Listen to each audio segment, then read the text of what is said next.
भारतीय पौराणिक कथाओं का भंडार अत्यंत गहन और विचारोत्तेजक है।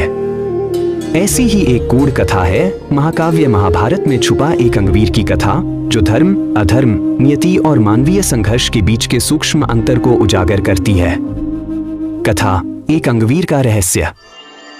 एक बार की बात है, महाभारत के युद्ध के दौरान भीम और दुर्योधन के मध्य गदा युद्ध चल रहा था। तभी अचानक एक विकृत मुख वाला, एक आंख और एक पैर से लड़ने वाला योद्धा प्रकट हुआ। उसने अपनी विचित्र छवि के बावजूद भीम पर भयंकर प्रहार किए। भीम घबरा गए, क्योंकि उन्हें समझ नहीं आ रहा था कि यह रहस्यमय योद्धा कौन है। तभी श्री कृष्ण ने भीम को समझाया, यह एक अंगवीर है, तुम्हारे और दुर्योधन के पूर्व जन्म के कर्मों का प्रतिफल। गूढ़ रहस्य और दार्शनिक अर्थ कर्म का सिद्धांत। श्री कृष्ण ने बताया कि पूर्व जन्म में भीम और दुर्योधन दो भाई थे।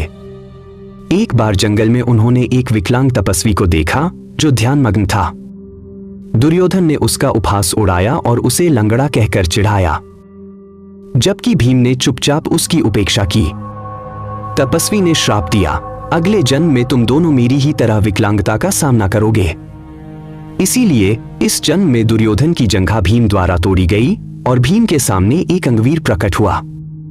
अहंकार और उपेक्षा का दंड। दुर्योधन का अहंकार, तपस्वी का मजाक उड़ाना, और भीम की उदासीनता, चुप रहकर अन्याय सहना, दोनों ही दोषपूर्ण थे। इस कथा में संदेश है कि बुराई करना और बुराई को सहना दोनों ही पाप हैं। न्याय और प्रतिशोध में अंतर। एक अंगवीर का प्रकट होना यह दर्शाता है कि कर्म कभी क्षमा नहीं करता। भीम ने युद्ध में धर्म का पक्ष लिया, लेकिन उनकी पूर्व जन्म की उपेक्षा का फल भी उन्हें भुगतना पड़ा। विकलांगता का प्रतीकात्मक अर्थ। एक अंगवीर की विकृति मानवीय अपूर्णता का प्रतीक है। हर व्यक्ति किसी न किसी रूप में अपंग है, चाहे शारीरिक हो, मानसिक हो या आध्यात्मिक। इस कथा का संदेश है कि हमें दूसरों की कमजोरियों पर हंसने के बजाय उन्हें समझना चाहिए। सांस्कृतिक महत्व। यह कथा अनुगीता, महाभारत का एक गूढ़ अंश से जुड़ी हुई है, जो कर्म के सिद्धांत को गहराई से समझाती है। यह हमें सिखाती है कि धर्म केवल युद्ध जीतना नहीं, बल्कि अपने अंदर के संघर्षों को भी जीतना है। नैतिक संदेश। अहंकार मत करो, क्योंकि प्रकृति हर कर्म का हिसाब रखती है।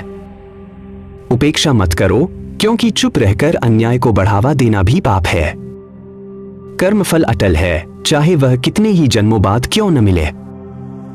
यह कथा सिर्फ एक पौराणिक घटना नहीं, बल्कि मानवीय जीवन के गहन दर्शन को उजागर करती है। क्या आपको लगता है कि आज के समय